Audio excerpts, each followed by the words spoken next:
Bab 056. Dan, "Are you okay?" Rusdi terlihat panik sendiri, melihat ekspresi yang ditujukan oleh atasannya itu. Beberapa detik terdiam, akhirnya Arman berdiri, menatap Rusdi di sisi kirinya.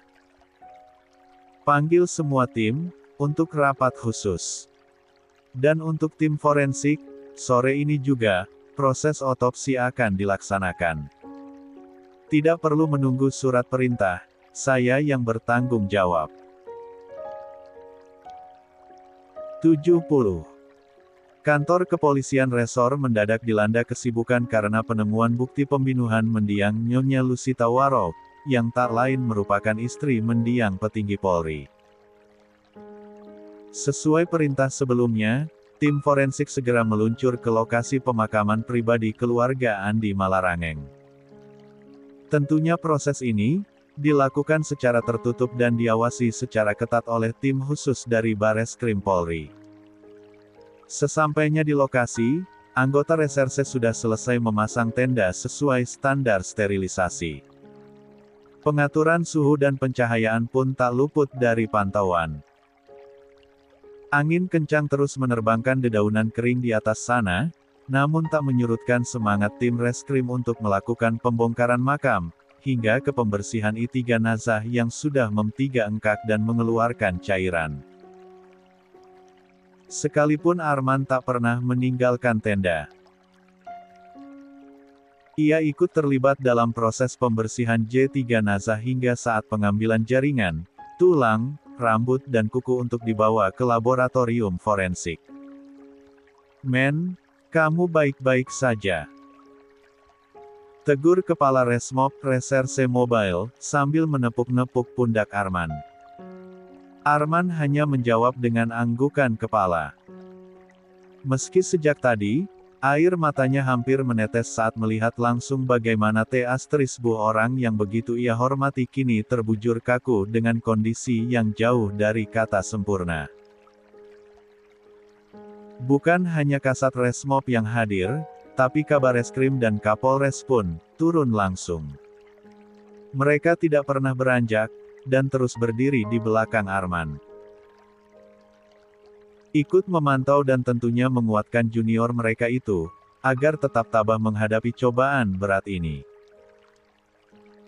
Selesai dari pengambilan sampel untuk diteliti, Arman kembali ke kantor untuk rapat khusus yang dipimpin langsung oleh Kapolres. Selama beberapa jam setelah penemuan arsenik dosis tinggi di obat Oma, tim gabungan dari satuan lain mulai mengumpulkan data yang berhubungan dengan kejadian serupa. Kasus keracunan arsenik pada obat juga pernah terjadi selama 5 tahun terakhir, jelas seorang polisi wanita yang cukup senior. Dari data yang kami terima ada 6 kasus yang terdata dan 3 kasus diantaranya datang kerabat keluarga besar Polri. Sontak Rusdi langsung menegapkan badan, menoleh menatap Arman di sampingnya. Wajahnya terlihat begitu kaget karena kejadian seperti itu tidak pernah terjadi di wilayah mereka. Korban pertama, Anastasia seorang dokter, merupakan putri dari Kapolda Ahmad Arifin. Yang kedua, Sofyan seorang pengusaha, putra dari AKBP Budianto. Terakhir, terjadi 2 tahun lalu, Diara, cucu dari mendiang Irjen Setiawan. Arman menegapkan kepalanya, saat mendengar nama korban terakhir yang disebutkan, karena begitu tidak asing. Diara, kakak dari Lydia, salah satu psikolog di Bayangkara, kan? Benar sekali, Pak. Motifnya sama karena kebencian. Para terduga pelaku juga merupakan staf dari instalasi farmasi di rumah sakit yang berbeda-beda. Ketika ditahan mereka hanya pasrah, mengikuti proses hukum dan ditahan sesuai pasal yang berlaku. Jika nanti modus operandi dalam kasus ini, sama, sahut Pak Kapolres. Bisa dipastikan ini bukan kasus biasa. Ada konspirasi terselubung. Bisa dari satu orang atau lebih.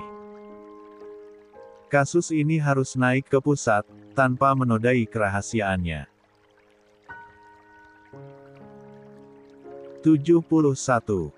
Tak ada tanggapan apapun lagi dari Arman. Ia terus menyimak seraya berpikir keras. Membuka pikiran seluas mungkin agar tidak terjebak dan akhirnya salah menentukan target. Di tempat lain, Chelsea baru saja kembali ke rumah setelah sesi latihan yang ternyata cukup menyenangkan dan membuat pikirannya jauh lebih tenang. Situasi sore ini sudah ramai seperti biasanya. Banyak orang memenuhi tenda di halaman depan. Untung ada Papa Arkan yang selalu siap siaga mengatur persiapan doa bersama. Baru saja Chelsea memasuki ruang tamu, Arkan tiba-tiba muncul, melangkah cepat ke arahnya. Dari ekspresi wajah pria itu, Chelsea bisa mengetahui jika ada sesuatu yang ingin disampaikan. Proses otopsi Oma Lucita baru saja selesai dilaksanakan. Hasilnya akan keluar 5 hari lagi, ungkapnya, berbisik. Syukurlah. Mana Mas Arman? Dia tidak akan pulang, percayalah. Arkan kembali menoleh kanan-kiri memantau situasi. Takut kalau tiba-tiba Lydia datang dan mendengar pembicaraan mereka. Lebih baik, mulai sekarang serahkan semuanya kepada Bang Arman dan pihak yang berwajib. Kamu beraktivitas seperti biasa saja dan tetap waspada, lanjut Arkan, masih dengan suara berbisik. Jujur, aku takut kamu kenapa-kenapa. Intinya jangan kemana-mana sendirian. Terima kasih karena kamu sudah mengkhawatirkan aku. Tapi, di saat seperti ini, aku lebih mengkhawatirkan suamiku. Segaris senyum tipis tergambar di wajah Chelsea, sebelum akhirnya ia beranjak pergi meninggalkan Arkan. Dia memilih mendahulukan Arman dibandingkan dirinya sendiri, gumam Arkan, sembari memandangi kepergian Chelsea. Malam harinya, selesai acara tahlilan, Chelsea mencoba untuk menyibukkan diri dengan berbagai aktivitas, agar tidak terlalu memikirkan Arman yang sedang sibuk-sibuknya mengungkap kasus kematian Oma Lucita. Di ambang pintu, Rania, Bibi dan Bu Nur hanya bisa memperhatikan dengan bingung. Bagaimana tidak, saat ini Chelsea sedang membersihkan meja wastafel sendirian dan tidak ingin dibantu siapapun. Ran, coba kamu samperin, bilang jangan dikerjain lagi, pinta Bu Nur. Iya loh, ini hampir tengah malam. Ngapain juga nyonya malah gosok panci, sambung Bibi. Iya, ya udah saya masuk dulu. Ibu sama Bibi lebih baik istirahat sekarang, ujar Rania dengan maksud agar dirinya bisa bicara lebih leluasa dengan Chelsea. Selepas kepergian Bu Nur dan Bibi, Rania segera menghampiri Chelsea di depan meja kitchen set. Mau saya bantu, Bu? Biar cepat selesai. Nggak usah, Ran. Berhenti sejenak untuk menatap Rania di sampingnya. Lydia dan mamanya sudah pulang. Sudah dari tadi. Mungkin karena Pak Arman gak ada jadi mereka pulang sebelum acara selesai. Mereka curiga, enggak? Enggak sih, si Lydia itu masih sibuk nyari perhatian sana-sini. Bu Chelsea tenang aja, semuanya aman terkendali. Pokoknya tetap waspada saja, untuk jaga-jaga. Syukurlah. Chelsea menyeka keringat di dahinya dengan tisu. Saat hendak melanjutkan pekerjaan tadi, Rania. 72. Tiba-tiba menyambar spons cuci piring di tangannya. Ran. Gadis itu tersenyum lebar sambil meletakkan spons tadi ke dalam bak cuci. Sudah, Bu. Kalau kepikiran Pak Arman, mending disamperin aja. Saya dan Bang Arkan yang nganter ke sana. Dari ekspresi wajah Chelsea, terlihat jelas jika ia tidak setuju dengan ide Rania. Hingga memilih untuk kembali meraih spons di bak cuci. Samperin bentar, kasih semangat nggak apa-apa kali. Mau nggak? Nggak, Ran. Makasih. Yakin. Nanti nggak bisa tidur loh. Rania menyodongkan badannya ke depan, menatap Chelsea yang kembali mematung di depan meja kitchen set. Kantornya dekat kok. Kami tunggu sampai selesai kangen-kangenannya. Ran. Lagi-lagi Chelsea menoleh menatap Rania. Enggak, ya. Aku bakalan tetap di sini. Suamiku lagi kerja, aku nggak mau ganggu. A few moments later. Di belakang meja kerjanya, Arman masih terus mempelajari dokumen hasil rapat tadi. Sembari menunggu perkembangan selanjutnya. Entah sudah berapa kali ia mengucek mata yang terasa perih karena terlalu lama membaca dan menatap layar komputer. Dan, saya otu laboratorium forensik ya.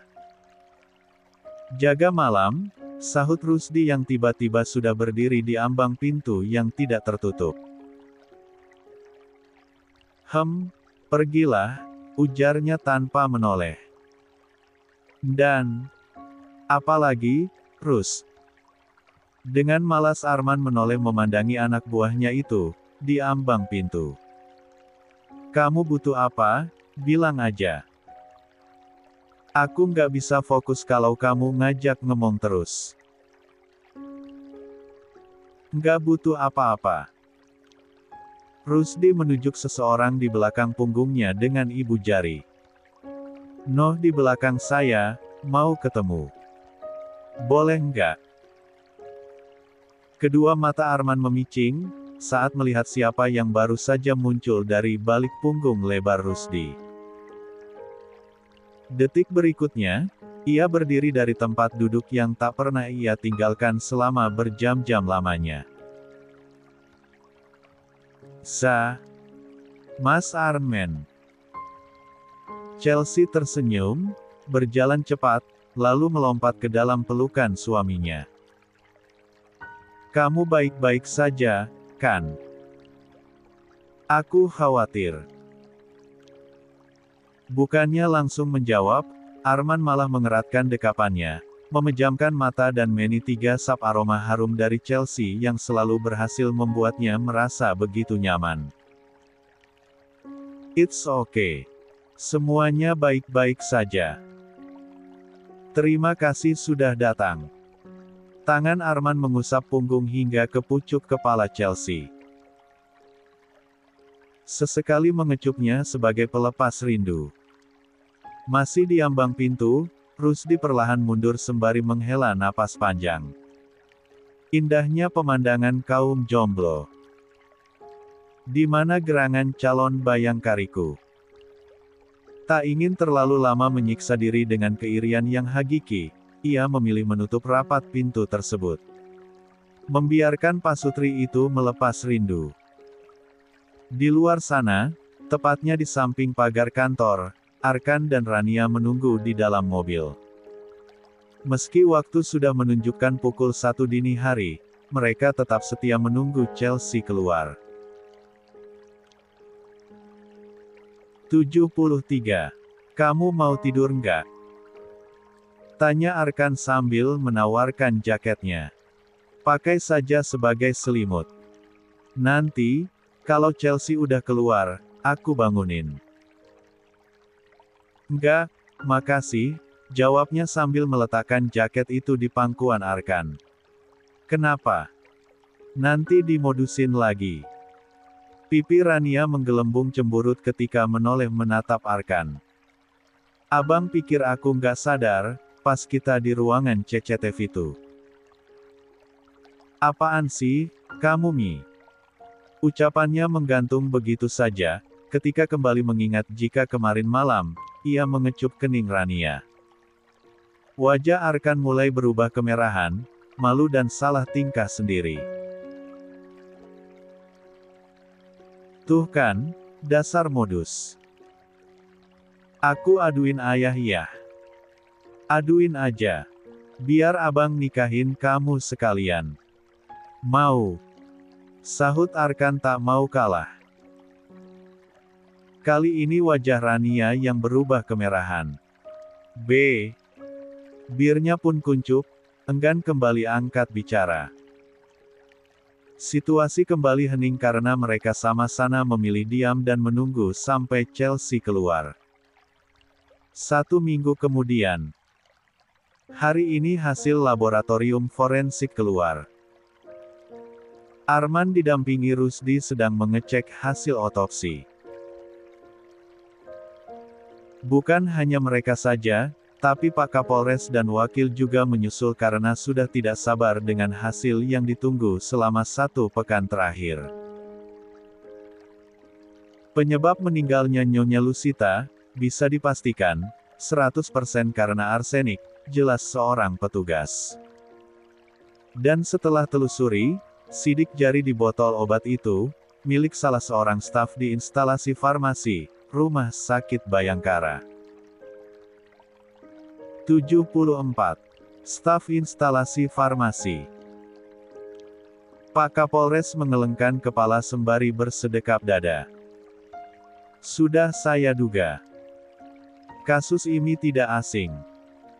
Beliau menoleh menatap Amnen yang masih terdiam sejak tadi. Men, apa beliau memang datang ke Rumah Sakit Bayangkara sebelum ditemukan meninggal? Kepalanya mengangguk dengan ekspresi datar, seolah masih tidak percaya jika Oma berakhir dengan cara sekeji ini. Sebentar lagi, supir dan suster pribadinya akan datang untuk dimintai kesaksian. Pak, sahut seorang petugas reserse yang baru tiba dengan tergesa, hingga terengah-engah. Kami baru saja mendapatkan laporan bahwa petugas instalasi farmasi itu, sudah resign sejak 2 minggu lalu. Arman mencoba mengatur napas, sebelum akhirnya berdiri dari tempat duduknya. Rahmat dan yang lain akan mengawasi proses kesaksian. Sekarang, saya, yang akan turun langsung untuk mencari terduga pelaku. Cuma kamu, dan mereka. Melihat Arman begitu yakin, Pak Kapolres justru semakin ragu. Beliau mendekat, menepuk-nepuk pundak Arman. Tenanglah. Kita tunggu bantuan dari Intelkam atau dari Satuan Brigade Mobil. Biar lebih cepat. Pak, jangan lupa, Pak Arman juga mantan petugas Satuan Brigade Mobil, sahut Rusdi. Kalau masalah penyelidikan begini, udah makanan sehari-hari sebelum naik jadi kasat. Tapi tetap saja kalian harus Insya Allah saya bisa, sahut Arman memotong ucapan atasannya itu. Kalau sampai besok pagi saya tidak berhasil meringkus staf instansi farmasi itu, Anda boleh meminta bantuan satuan lain. Selesai dengan ucapannya, Arman segera beranjak pergi meninggalkan ruangan petugas forensik, diikuti Rusdi dari belakang. Semangatnya untuk menyelesaikan kasus ini semakin besar, dan salah satu pemantiknya adalah kata-kata sang istri. Kamu seorang petugas reskrim, tapi tidak sadar sudah diracuni ular berbisa. Lebih baik berhenti saja. Harga diri dan kehormatan kamu seorang kasat reskrim dipertaruhkan dalam kasus ini, Mas. Buktikan ke Oma kalau kamu tidak salah memilih jalan hidup. Ya, Kata-kata itu terus berputar di kepala Arman. Agar tak terus larut dalam duka berkepanjangan. Sekaligus sebagai alarm, agar dirinya kembali ke jati diri sebagai pemberantas kejahatan. Sebelum berangkat, Arman kembali ke dalam ruangan pribadinya. Mengganti pakaian dengan kaos oblong polos dilapisi kemeja kotak-kotak abu. S3 Jata Glock 17, diganti dengan tipe Sauer P226, yang biasa ia pakai saat ada operasi khusus. Dan, bagaimana kalau kita berpencar, saya dan Rijal nyari alamatnya. Anda ke rumah sakit saja, gimana?